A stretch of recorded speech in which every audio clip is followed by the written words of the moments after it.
Thanks to you absolute legends blowing up my most recent videos and joining this awesome growing community, Hydrogun have reached out to partner with me to review their premium massage gun and to see what all the hype has been about regarding this little treasure of a recovery tool.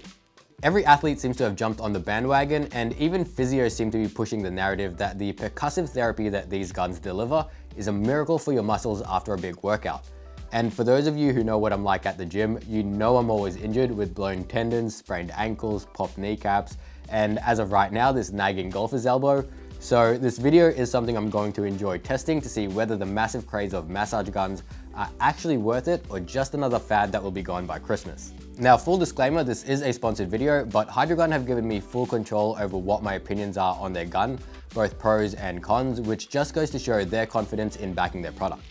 So as with any of my review videos, let's first take a look at what we actually get and its tech specs. Then we'll go over whether massage guns could actually be beneficial for us in the climbing fraternity. Right out of the box, we get the gun packaged neatly in this solid waterproof case, the charger, and 6 swappable heads depending on what you need for your muscles. Hydrogun have also included an adapter to use for whichever country you reside in. The build of the gun feels really nice and solid, being built with aerospace aluminium, which also helps to keep the build relatively light at just over 1 kilo. The weight might not be something that you consider at first, but the longer you massage for, the more fatigued your arms will get, so it is an important factor to consider if you intend on buying. The handle has been fitted with a silicone grip for comfort and angled at 99 degrees for optimal gripping position. It fits snugly into my hand compared to the Flow Pro model, which has a significantly hefty handle, which does make it a bit more awkward to hold. For any massage gun though, its amplitude, or how far the attachment oscillates between its start and end position, is one of the most important factors to actually consider, as that's what dictates how strong and how deep of a massage you actually get. At a 12mm amplitude, the Hydrogun hits harder than models such as the Flow Mini, which sits at a 10mm amplitude, albeit at a slightly more expensive price tag, but softer than the Flow Pro model and the Theragun Pro, which hold a 14mm amplitude, though at a much heftier price tag at $550 and $889 respectively, putting Hydrogun in the middle in terms of overall strength, but at almost half the cost of a Theragun Pro. While the Hydrogun might not hit as hard as its more expensive counterparts, the strength is, in my opinion, way more than enough, and after the first night of using it, my forearms actually felt pretty tender. So if you're at the point that you need something stronger, you should probably go see a physio or a myotherapist to get that looked at. The Hydrogun also trumps both Pro models in terms of percussion hits per second, topping at 3,200 RPM, compared to Theragun's 2,400 and Flow's 3,000. The battery life is slated for 3 to 6 hours depending on your power settings, though the gun does turn off automatically just before the 10-minute mark, most likely as a safety precaution for overheating and to stop it automatically should it accidentally be turned on. Or if you fall asleep while using it just because it feels so good. Where the Hydrogun prides itself the most though is in its sound suppressing capabilities, coming in at 30 to 50 decibels, thanks to the brushless motor as well as the sound insulated casing. Now this might not be important to a lot of you, but if you're like me and use these things while you're lying down watching Netflix, it actually makes a world of difference since it doesn't overpower the audio of the TV, which has been a surprisingly annoying issue when using the Flow Mini, so having the Hydrogun has been a much appreciated upgrade.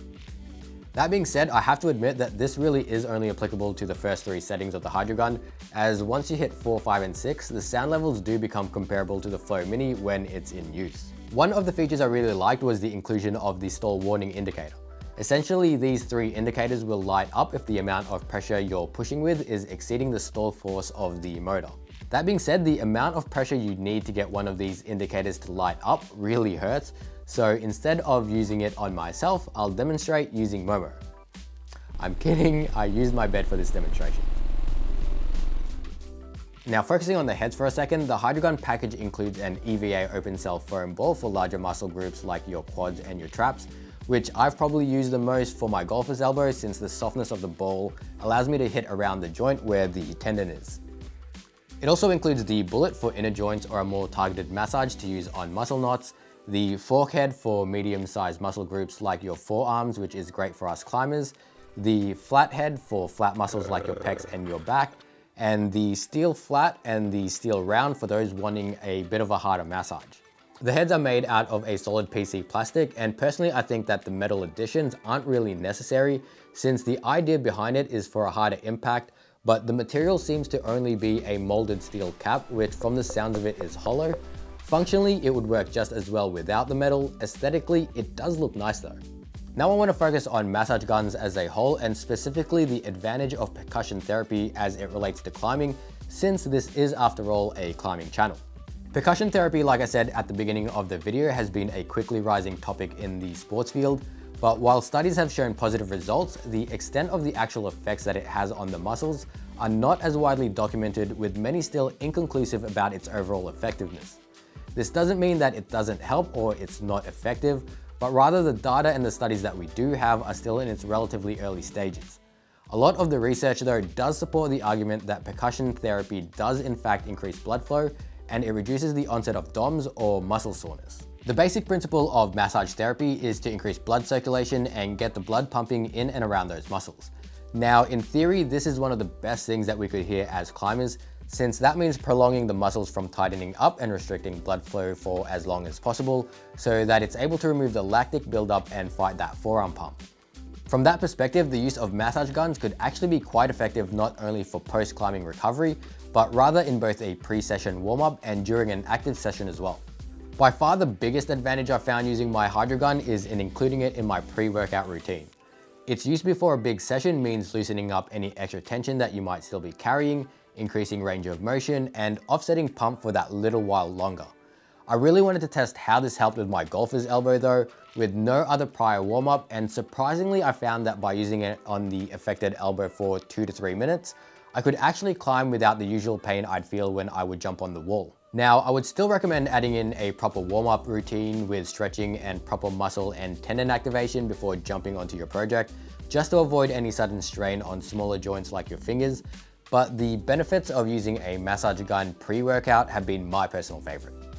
During a session, its use is pretty obvious to try and keep blood circulation going to remove the lactic buildup in your forearms, but I found that holding the gun up after a climb just tired me out even more. Using the flat head at a lower setting would probably be ideal, but personally I think I just preferred giving my arms a proper rest when I was off the wall. Now, the most documented use of massage guns shines in the recovery stage, where studies have shown the offset of muscle soreness, faster recovery times, and a wider range of motion after a big session. I think it's a great tool to have, though it's not a complete replacement for a fully trained physio, though it is great to help loosen up your muscles to help your actual physician when that time comes. One thing I'm not the biggest fan of when it comes to massage guns is that I actually think it's quite hard to hit the right pressure points around your neck and shoulder blades if you're doing it to yourself.